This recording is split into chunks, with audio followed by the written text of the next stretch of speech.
أعوذ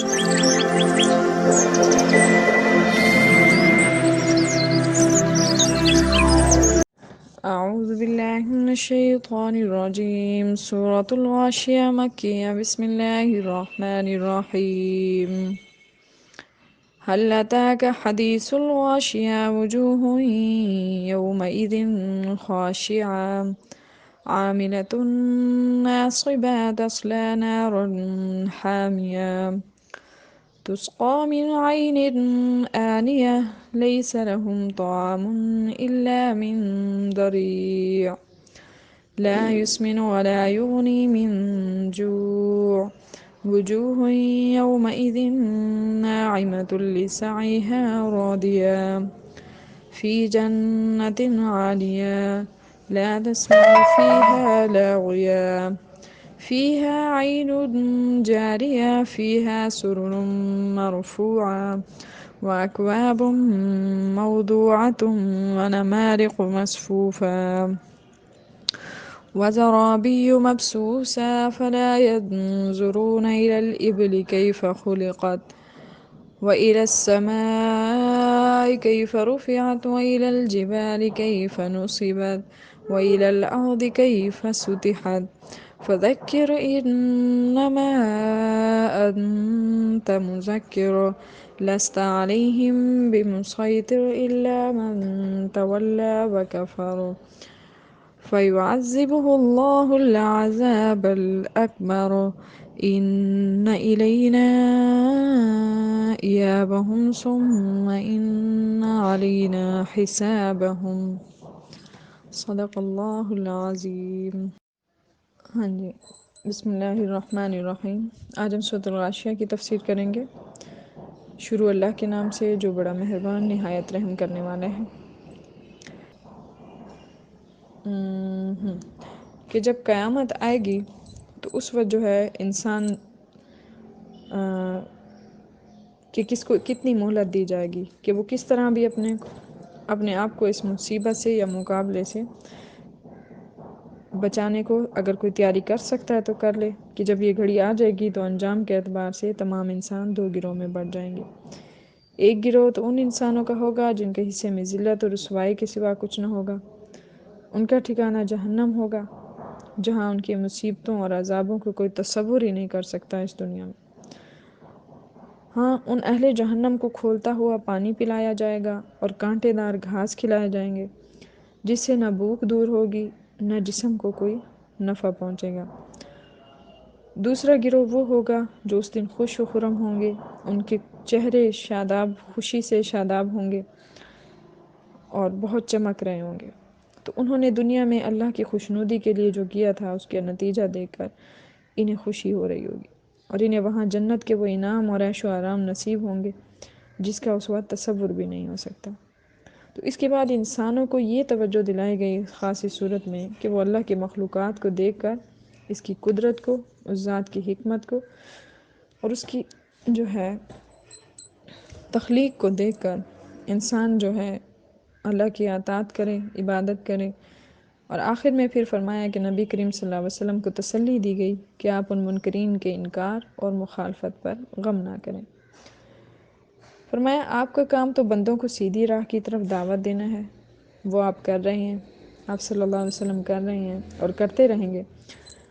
اور جو لوگ ان کی گمراہی میں ہیں کہ وہ انکار کرتے ہیں اور ذمہ داری کو جو ہے قبول نہیں کرتے، وہ اپنے انجام کے خود ذمہ دار ہوں گے اور اس قدر ہوں گے کہ وہ اپنے کیے کی سزائیں بھگتیں گے. اور فرمایا کہ ہر شخص کو لوٹ کر اللہ کی ذات کی طرف ہی آنا ہے اور اللہ تعالیٰ ہی خود اس کا حساب لیں گے. اب اس میں حل عطا کا حدیثو کو جو ہے ایک حادثہ عظیم کے متعلق خبر دی گئی ہے اور اس طرح سوالیہ جملہ سے خطاب کیا گیا ہے کہ عرب کے جو لوگ تھے ان کا خطاب کرنے کا ایک انداز بھی یہی تھا. اور دوسرا یہ بتایا گیا کہ قیامت میں رسوا ہونے والے کون سے لوگ ہوں گے. وجوہ یومئذ خاشعہ، یعنی بہت سے چہرے اس روز ذلیل خوار ہوں گے. وہ کس طرح ہوں گے؟ ایک تو ان کے چہروں پر ذلت نمایاں ہوں گی اور فرمایا یہ کون لوگ ہوں گے؟ یہ وہ ہوں گے جو دنیا میں خدا کے آگے سر نہیں جھکاتے تھے، یعنی غرور میں مبتلا تھے اور اللہ کی فرض کردہ عبادت اور بندگی سے جان چراتے تھے، اور یہ بھوک اور پیاس کے آثار نمایاں جو تھے وہ یہ بے فکرے آزاد گھومتے تھے کہ خوب مجلسوں میں بیٹھ کر نعمتیں اڑاتے تھے، وہ روزہ داروں کا مذاق اڑایا کرتے تھے۔ فرمایا مجاہدین تو میدان جنگ میں نکل کر تکلیفوں کا سامنا کرتے اور یہ گھروں میں بے فکر بیٹھ کر عیش و آرام کر رہے تھے، لیکن آخرت میں ان کی یہ حالت ہوگی کہ ان کے چہرے ذلت خواری سے ٹپک رہے ہوں گے۔ تو غاشیہ کے بارے میں تھوڑی سی حضور صلی اللہ علیہ وسلم کا ایک واقعہ بتا دیتی ہوں کہ آپ صلی اللہ علیہ وسلم کہیں تشریف لے جا رہے تھے کہ ایک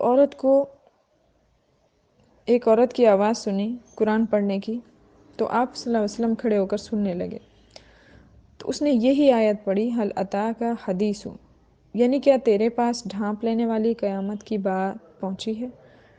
تو آپ صلی اللہ علیہ وسلم نے اس جواب میں فرمایا نعم قد جاءنی، یعنی ہاں میرے پاس پہنچی ہے۔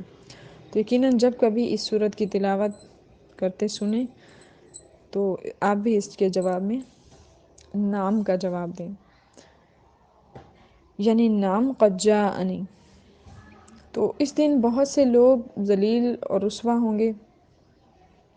تو ایک مرتبہ حضرت عمر رضی اللہ تعالیٰ عنہ ایک خانقاہ کے پاس گزرے، تو وہاں کے جو راہب ہوتے ہیں نا، جو وہاں خانقاہوں کا خیال کرتے ہیں، تو آپ نے ان کو آواز دی تو وہ حاضر ہوا، تو آپ نے اسے دیکھ کر رونے لگے۔ تو لوگوں نے پوچھا حضرت عمر رضی اللہ تعالیٰ عنہ کیا بات ہے کہ آپ رو کیوں رہے ہیں؟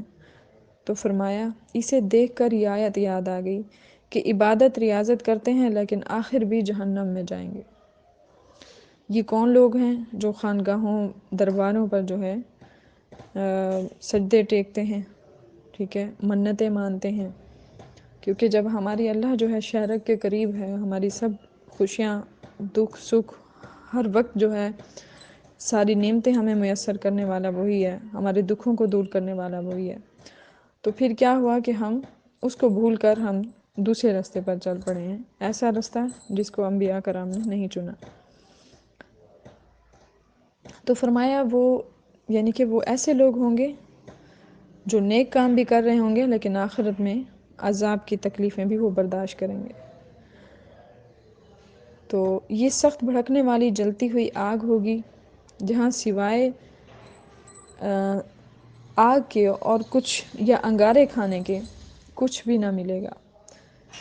اب یہاں پہ لفظ ایک پڑا ہے زری، زری کا معنی ہے آگ کا درخت ہوگا، یعنی جہنم کا پتھر ہوگا۔ استغفر اللہ استغفر اللہ، یہ پتھر جو ہے اور یہ جو ہے جہنمی کو کھانے کے لیے دیا جائے گا، جو اللہ کے نزدیک شریک ٹھہراتے ہیں یا اللہ کی ذات سے مایوس ہو کر غلط رستوں پہ چل پڑتے ہیں۔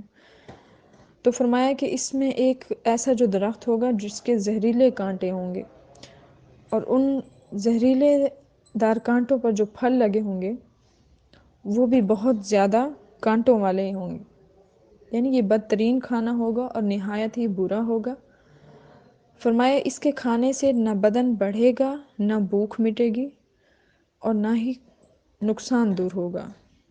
استغفر اللہ، یعنی کہ ہمیں اتنی تکلیف اور شدت ملے گی، یعنی کہ دنیا میں تو ہم جو کچھ کھا پی کے اپنے آپ کو تھوڑا سا حوصلہ دے دیتے ہیں، تو آخرت کے لیے جو ہے جو جہنمیوں کی خوراک ہوگی وہ بتا دی گئی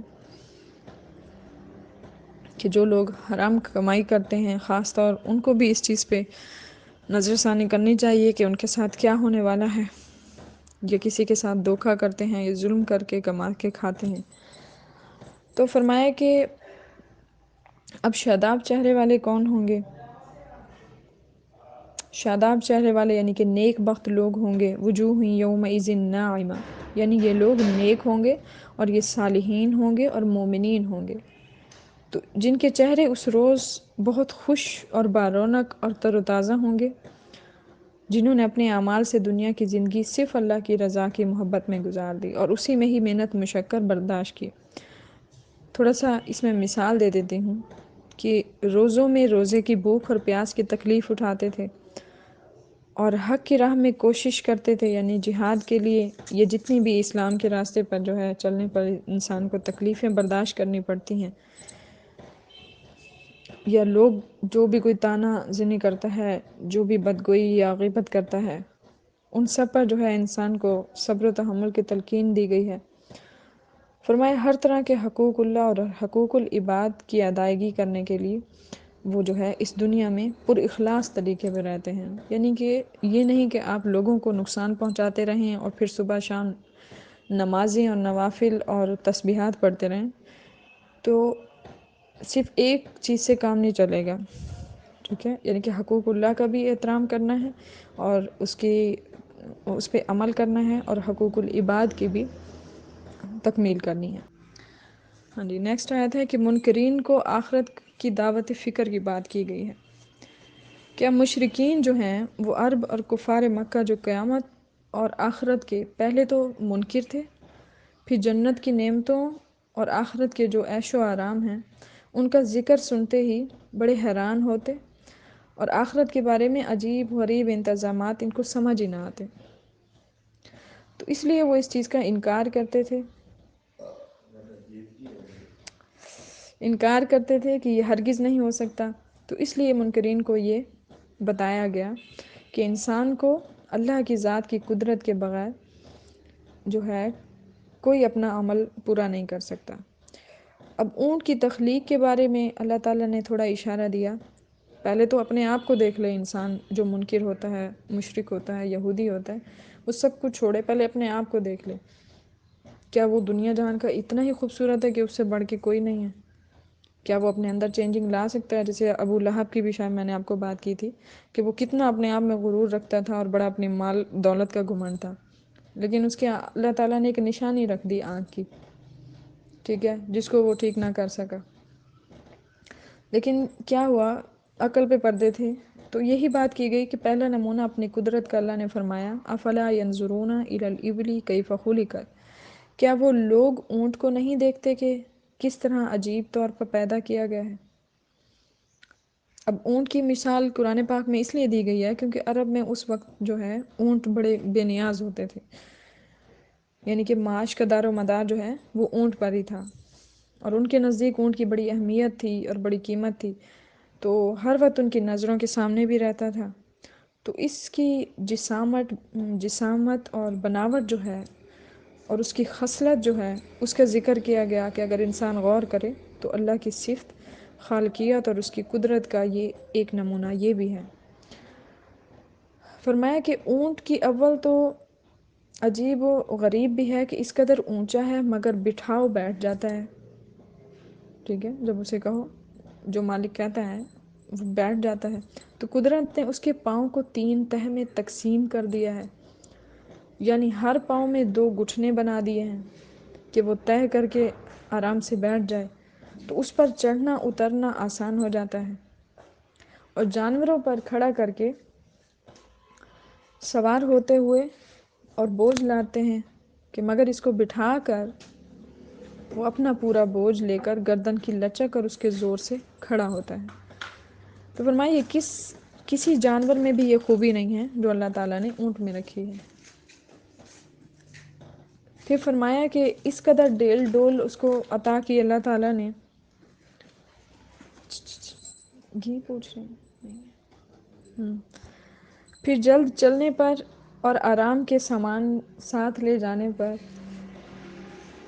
فرمایا کہ جس کے لیے نہ سڑک کی ضرورت ہے نہ راستے کا ہموار ہونا، یعنی کہ جو سواری کی اونٹنی یا اونٹ ہوتا ہے وہ دن میں 100 کوسوں تک دور جا سکتا ہے، یعنی کہ اتنا وہ جو ہے محنتی ہوتا ہے، وہ دھوپ اور گرمی کچھ بھی ہو اس کی پرواہ نہیں کرتا، مگر پھر بھی کیا ہے، وہ کم خوراک اتنی کہ تھوڑے سے چارے میں گزارا کر لیتا ہے، یعنی کہ بلند درختوں کے پتے اور کڑوے کسیلے جو ہوتے ہیں اس کو کھا کے نہیں ہوتے بلکہ یہ کھا لیتا ہے، یعنی کہ کڑوا پن جو ہوتا ہے نا، جو انسان جس سے خارت کھاتا ہے، تو اس پر کئی کئی روز تک پانی نہ ملنے کی بھی اس کو پرواہ نہیں ہوتی اونٹ کو، خاص طور پر یہ صحرائی علاقوں میں خود دیکھے ہیں کہ وہاں پر تو اتنے آسانی سے روہی یا اس طرح کے جو علاقے ہوتے ہیں ان میں میسر نہیں ہوتے نا، پھر فرمایا یہ سواری کا یہ آرام، پھر دودھ میں برکت بھی ہے اس کے، ایک تو سواری ہے، اوپر اس کے دودھ میں بھی بڑی برکت ہے جو ایک گھر کو کافی ہے۔ پھر فرمایا کہ اس میں جو ہے کوئی مرض ہوتا ہے کسی انسان کو تو وہ اس کے جو ہے دودھ سے یہ اس کے جو بھی کوئی اعضاء ہیں جس سے وہ مرض کی دوا بنا سکتا ہے۔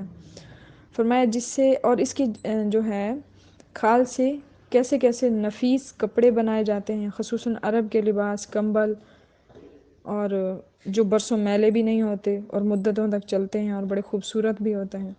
پھر فرمایا اس کا گوشت بھی حلال ہے، ٹھیک ہے، اور اتنا یعنی کہ اس کا گوشت کثرت سے ہوتا ہے کہ گھر والے بھی کھا سکتے ہیں اور محلے والے بھی آرام سے کھا سکتے ہیں۔ تو اس کی نسل میں بھی برکت ڈال دی ہے۔ تو فرمایا کہ ایک تو یہ خشک اور گرم اور ریگستانی علاقوں کی معاش اس پر بہت آسانی سے ہو سکتی ہے۔ تو یہ ساری خصوصیات جب ہیں اس جانور میں، تو فرمایا کہ یہ ان کی تخلیق کرنے والا کون ہے؟ کیا یہ کفار یا جو بھی مشرکین ہیں یا جو بھی غافل انسان ہیں وہ اس چیز کو نہیں دیکھتے کہ ایک چیز میں اللہ تعالیٰ نے کتنی خوبیاں رکھنی ہیں؟ فرمایا وَإِلَى السَّمَاءِ كَيْفَ رُفِعَتْ، یعنی آسمان کو نہیں دیکھتے کہ کس طرح بلند کیا گیا۔ پھر فرمایا کہ پہاڑوں کے قیام پہ غور کرو، وَإِلَى الْجِبَالِ كَيْفَ نُصِبَتْ، اور پہاڑوں کو دیکھو کہ کیسے کھڑے کر دیے گئے اور گاڑ دیے گئے، یعنی کہ اس میں بھی کسی نے تخلیق نہیں کی، سب کو پتہ ہے کسی نے بھی نہیں بنایا، پھر کون ہے اس کے بنانے والا؟ اس پہ بھی غور کرے انسان۔ تو پھر فرمایا کہ زمین کی سطح پہ غور کرو، وَإِلَى الْأَرْضِ كَيْفَ سُطِحَتْ، اور زمین کو دیکھو کیسی بچھائی گئی ہے۔ حالانکہ یہ گول ہے، اس کی شکل زمین کی جو ہے گول گیند کی طرح ہے، اور گول چیز پر تو کوئی نہیں ٹھہر سکتا، مگر اللہ تعالیٰ نے ایسی قدرت اس میں رکھ دی ہے کہ گول ہونے کے باوجود بھی اس کو ایسا بچھا دیے ہیں کہ سینکڑوں کیا ہزاروں کوس تک ہموار جنگل ہیں، میدان ہیں، پہاڑ ہیں، دریا ہیں، اور لوگ کس کشادگی سے بس رہے ہیں۔ باغات بنا دیے، یہاں پہ کھیتیاں بنا دیں، اور کیسے کیسے وسیع شہر آباد کر دیے، بلند عمارتیں اس پہ تیار کر دیں، گول چیز پہ حالانکہ کچھ بھی نہیں ٹھہر سکتا۔ تو کیا اس تخلیق پہ نہیں غور کرتا انسان؟ فرمایا وہ آخرت میں اپنے نیک بندوں کے لیے طرح طرح کی جنت کی نعمتیں کیا نہیں کر سکتا جس نے دنیا میں اتنا کچھ کر دیا ہے، اور برے بندوں کے لیے طرح طرح کے عذاب جہنم کیا نہیں پیدا کر سکتا؟ تو یعنی کہ اللہ کی ذات کے لیے تو ایسا کچھ مشکل نہیں ہے۔ تو فرمایا آگے اس میں حضور صلی اللہ علیہ وسلم کو تسلی دی گئی کہ آپ پوری قوت کے ساتھ لوگوں کو حق کا پیغام پہنچاتے رہیں، اور وہ آپ کی بات کا اثر نہیں لیتے تو وہ کفر اور شرک پر اگر برابر جمے رہتے ہیں تو اسلام اور مسلمانوں کی مخالفت پر وہ کمر کس کے رکھتے ہیں، تو فرمایا اس پر آپ رنج زدہ نہ ہوں کہ اللہ کے یہ بندے کیوں آپ کو عذاب الہی کا مستحق بنا رہے ہیں۔ تو یعنی کہ یہ سرکشی کرنے اور نافرمانی کرنے والوں کا انجام بھی اس میں بتا دیا گیا۔ اور فرمایا کہ ایک مرتبہ مسند احمد میں ہے کہ حضرت انس رضی اللہ تعالیٰ عنہ فرماتے ہیں کہ ہمیں بار بار سوالات کرنے سے روکا گیا تھا حضور صلی اللہ علیہ وسلم نے۔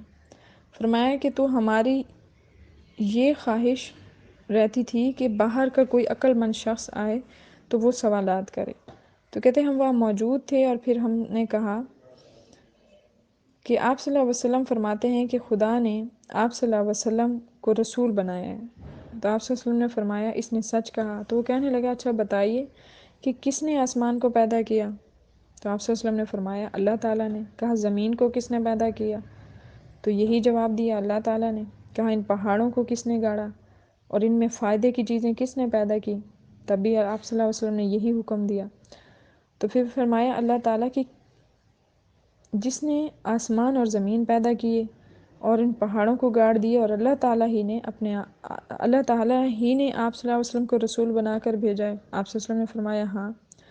کہا آپ صلی اللہ علیہ وسلم کہ قاصد نے بھی یہی کہا ہے کہ ہم پر رات دن میں 5 نمازیں فرض ہیں۔ فرمایا اس نے سچ کہا۔ کہا اس اللہ تعالیٰ کی آپ کو قسم ہے جس نے آپ صلی اللہ علیہ وسلم کو بھیجا ہے کہ کیا خدا کا یہ حکم ہے؟ تو آپ صلی اللہ علیہ وسلم نے فرمایا ہاں، کہ نماز کا حکم ہے۔ کہا آپ صلی اللہ علیہ وسلم کے قاصد نے بھی یہ کہا ہے کہ ہمارے مالوں میں سے زکوٰۃ فرض ہے۔ فرمایا سچ کہا ہے۔ تو آپ صلی اللہ علیہ وسلم کو بھیجنے والے خدا کی قسم، کیا اللہ نے آپ صلی اللہ علیہ وسلم کو یہ حکم دیا ہے؟ فرمایا ہاں۔ اور کہا آپ صلی اللہ علیہ وسلم کے قاصد نے ہم میں سے طاقت رکھنے والے لوگوں کو حج کا حکم دیا ہے؟ تو آپ صلی اللہ علیہ وسلم فرمایا ہاں، اس نے سچ کہا ہے۔ وہ یہ سن کر یہ کہتا ہوا چلا کہ اس خدا واحد کی قسم جس نے آپ صلی اللہ علیہ وسلم کو حق کے ساتھ بھیجا ہے، نہ میں ان پر کچھ زیادتی کروں گا نہ ان میں کمی کروں گا، یعنی کہ جو اللہ کا حکم ہے صرف وہی زندگی جو ہے اسی پر گزاروں گا۔ تو نبی کریم صلی اللہ علیہ وسلم نے فرمایا اگر اس نے سچ کہا ہے تو یہ جنت میں داخل ہوگا۔ تو ایک جگہ اور حدیث ہے کہ رسول کریم صلی اللہ علیہ وسلم کے دور میں، یعنی کہ اس سے پہلے کے زمانہ جاہلیت میں، ایک عورت پہاڑ پر تھی، تو اس کے ساتھ اس کا ایک چھوٹا سا بچہ تھا۔ تو یہ عورت حضور صلی اللہ علیہ وسلم یہ عورت جو ہے بکریاں چرایا کرتی تھی، اور اس کے لڑکے نے اس سے پوچھا کہ اماں جان تمہیں کس نے پیدا کیا ہے؟ تو اس نے کہا اللہ نے۔ تو پوچھا میرے ابا جی کو کس نے پیدا کیا؟ تو پھر بھی اس نے یہی جواب دیا کہ اللہ نے۔ تو پوچھا آسمان کو، پہاڑوں کو کس نے پیدا کیا؟ تو اس کی ماں نے یہی جواب دیا کہ اللہ نے۔ پھر اس نے کہا ان بکریوں کو کس نے پیدا کیا؟ تو ماں نے کہا انہیں بھی اللہ نے پیدا کیا۔ تو بچے کے منہ سے بے اختیار نکلا کہ خدا تعالیٰ بڑی شان والا ہے، اور فرمایا کہ اس کا دل جو ہے عظمت خداوندی سے بھر گیا ہے، یعنی کہ اللہ کی محبت اس کے دل میں آ گئی ہے، اور وہ اپنے نفس پر قابو نہ رکھ سکا اور وہ پہاڑ سے گر گیا، اور گر کر جو ہے ٹکڑے ٹکڑے ہو گیا۔ تو اس میں جو ہے یعنی کہ محبت دیکھیں اللہ کی ذات سے متعلق، ہم تو اس چیز کو سوچنے کا ٹائم ہی نہیں ہوتا ہمارے پاس، ہم اتنے دنیا میں مصروف ہو گئے ہیں۔ فرمایا مسلم ترمذی میں ہے کہ حضرت خالد بن یزید معاویہ رضی اللہ تعالیٰ عنہ جو ہیں وہ فرماتے ہیں کہ موت کے وقت اور قبر سے اٹھنے کے وقت کہا جائے گا کہ تو اپنے رب کی طرف، اس کے پڑوس کی طرف، اس کے ثواب اجر کی طرف اور اس کی جنت اور رضامندی کی طرف لوٹ چل، تو یہ خدا سے خوش ہو جائے گا اور خدا اس سے راضی ہو جائے گا، اور اللہ تعالیٰ اس کو اتنا دے گا کہ یہ انسان جو ہے بہت زیادہ خوش ہو جائے گا۔ فرمایا تو میرے خاص بندوں میں آ جا اور میری جنت میں داخل ہو جا۔ یعنی کہ جو انسان جو ہے ان باتوں کا خیال رکھے، اپنے پڑوس کا بھی اور جو بھی اس سے جڑے ہوئے رشتوں ہوں ان کا بھی۔ اس کا تھوڑا سا میں فائدہ بتا دیتی ہوں کہ اگر کسی انسان کو کھانے پینے کی چیز میں تکلیف کا اندیشہ ہو تو اس پر جو ہے سب سے پہلے یہ سورۃ الغاشیہ پڑھ لیں، پھر کھائیں تو اس انشاءاللہ جو ہے کھانے سے کسی قسم کی تکلیف نہ ہوگی۔ یہ تو خاص طور پر جو لوگ ہوٹلوں میں جاتے ہیں یا اس طرح کے نا کھانے پینے جن میں کچھ اندیشہ ہوتا ہے ان کو، یا کسی مجبوری میں باہر کا کھانا کھانا پڑے، تو وہ ضرور اس پہ جو ہے ایک مرتبہ سورۃ الغاشیہ پڑھ کر دم کریں، انشاءاللہ جو ہے وہ نقصان نہیں دے گی۔